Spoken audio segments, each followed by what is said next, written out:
Hi guys. So today I want to share with you something that is a very important practice to me that I do every day. And if you followed along with my stories, you probably know what it is. And then I also have something, a special gift for you at the end as well. So the practice that I want to share with you today is my I Love Me journal practice. So every day, and I've been doing this for about probably over 20 years, since I was in high school, and it's of course morphed and molded over time, and it's been refined, and I'm always kind of tweaking it and making it better, right? Right now the practice looks like this. So the first thing so there's 4 things that I write every single day. First thing is I am grateful for. And I write down 3 to 5 things that I am grateful for, because here's the thing. When we are grateful for the things that we have and the blessings that we have in our life, more things to be grateful for show up. So the more we are grateful, the more we have to be grateful for. And I was listening to Stephen Furtick in Elevation Church, the sermon this morning, and he said, do not take for granted what God put in your backyard, what other people have on their bucket list.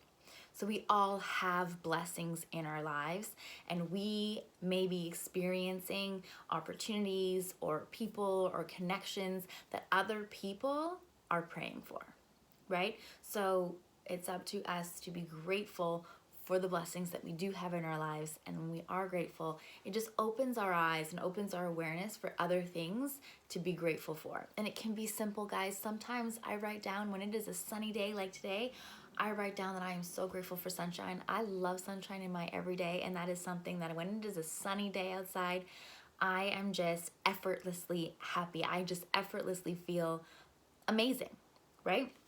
And I'm so grateful for those days. I love those days. So it doesn't have to be complicated.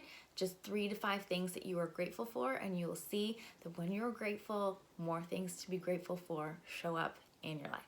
Second thing that I do is I write down, I am letting go of. So what am I letting go of? Sometimes it's a thought, a limiting belief. It might be a person or a situation. It might be an attachment that I have. It can be anything. Whatever that means to you, I'm letting go of. Sometimes it also looks like I forgive myself for.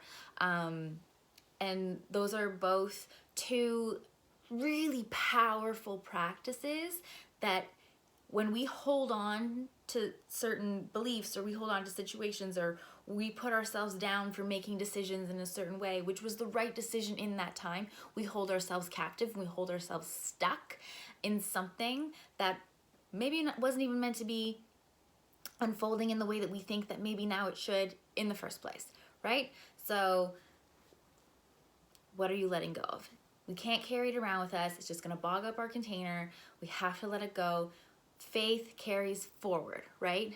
Fear, faith. Fear is where we stay stuck. Fear is in the coulda, woulda, shouldas.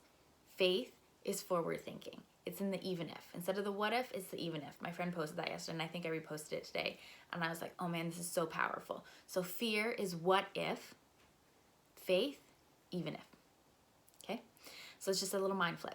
And the third thing that I write down is I love my. So this is where the I love me practice comes in.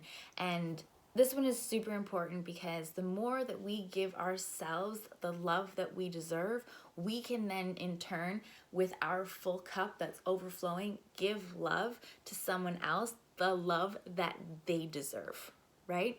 So we can't love on other people's the way that they deserve if we don't love on ourselves the way that we deserve.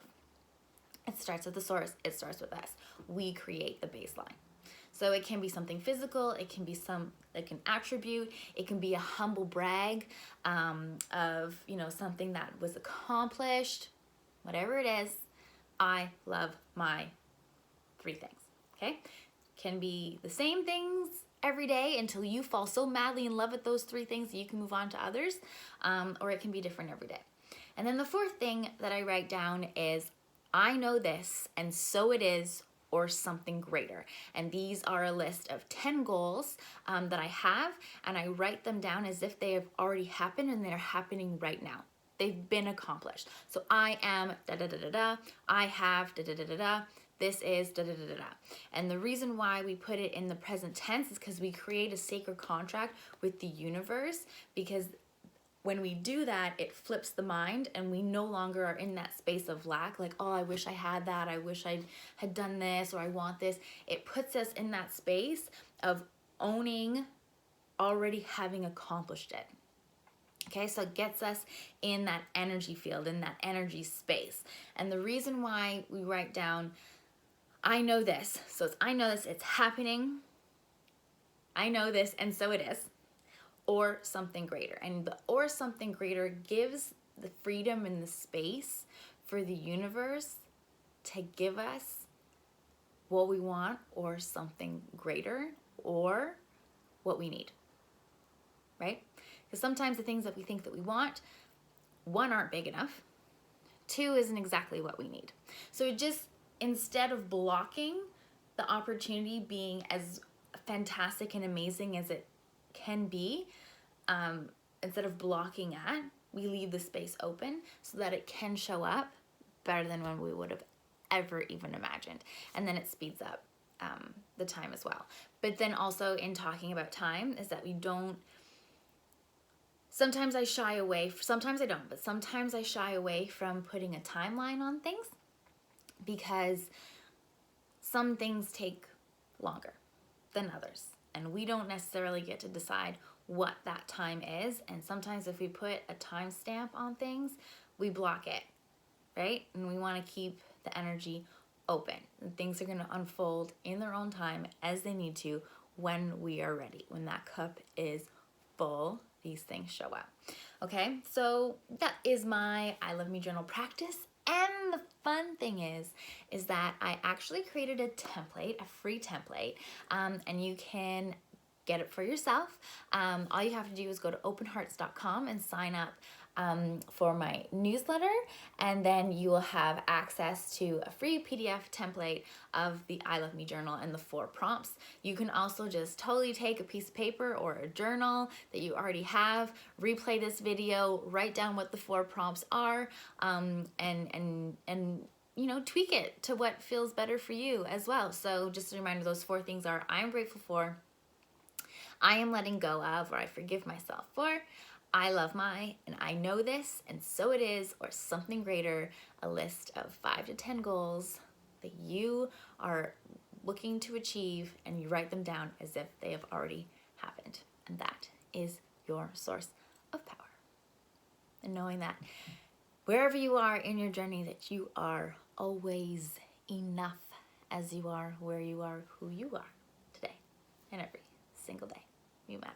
From my heart to every one of yours, namaste.